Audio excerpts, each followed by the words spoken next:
হাদিসে আসছে যারা নামাজ না পড়ে কবরে যাওয়ার পর তাদের শাস্তি হবে ভয়ঙ্কর তিনটা।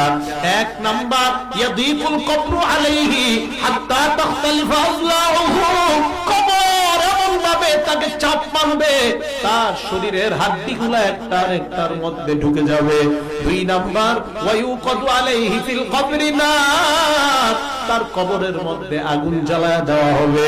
তিন নাম্বার, ওয়ায়ুসাল্লাতু আলাইহি ফিল কবরি সুবান, তার কবরের মধ্যে বিশাল বড় একটা অজগর সাপ দেওয়া হবে। সাপটা কত বড়? নবী বলেন আইনাহু মিনান নার, ওই সাপের চোখ হবে আগুনের চোখ, ওয়াসফারুহু মিন হাদিদ, সাপের মুখগুলো হবে লোহার লোহার নখ। হাবিব বলেন সাপটা কত বড়?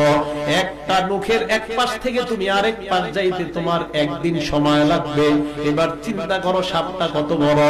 আল্লাহর নবীর হাদিস দ্বারা বোঝা যায় ওই বান্দা যখন কবরে থাকবে আর চিৎকার দিবে, চারদিকে তাকায় দেখবে আগুন আর আগুন, হঠাৎ দেখবে তার পাশে একজন বিশাল বড় একটা ডান্ডা নিয়ে দাঁড়ায় আছে। এবার তাকে আঘাত করা হবে। আঘাতের পর নবী বলেন ইয়াসিহু সাইহাতান, এমন জোরে একটা চিৎকার মারবে, ইয়াসমাউহা কুল্লু শাইইন ইল্লা সাকালাইন, দুনিয়ার জিন আর মানুষ ছাড়া তার চিৎকারের আওয়াজ সব হাইওয়ান জানোয়ার শুনতে পাবে। এই জন্য মুফতিরা বলেন গোরস্থানে গরু ছাগল বাঁধা ঠিক না, কারণ গরু ছাগল গোরস্থানে বাঁধলে ওই গোরস্থানে যদি আযাব হয় গরু ছাগল লাফালাফি শুরু করে দেয়, কারণ দুনিয়ার মানুষ আর জিন ছাড়া কবরের আযাব সবাই বুঝতে পারে। তাই নবী কবরের সামনে বসে বললেন সাহাবাদের দল, এই কবরের আযাব থেকে তোমরা আল্লাহর কাছে পানাহ চাও। কেন নবী এই কথা বললেন?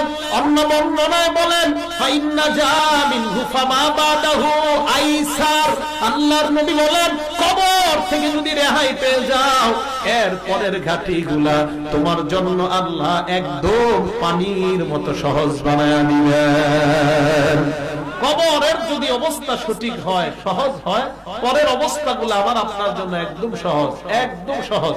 নবী বলেন ফাইল্লাম ইয়ানজু মিনহু ফামা বাদাহু আশা, আর যদি কবর থেকে রেহাই না পায় তো পরের অবস্থাগুলো হবে তার ভয়ঙ্কর। এই জন্য কবর আমাকে আপনাকে ডাক দিয়ে বলে আনা বাইতুদ দুদ, আমি পোকামাকড়ের ঘর।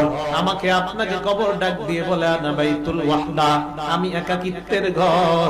আমার কাছে আসার আগে চিন্তা ভাবনা করে আসবা। আমাকে আপনাকে ডাক দিয়ে বলে আনা বাইতুল ওয়াহদা, আনা বাইতুল গুরবা, আমি অপরিচিত ঘর, আমার মাঝে কোনো পরিচয় নাই। কবর বলে আনা বাইতুত তুরাব, আমি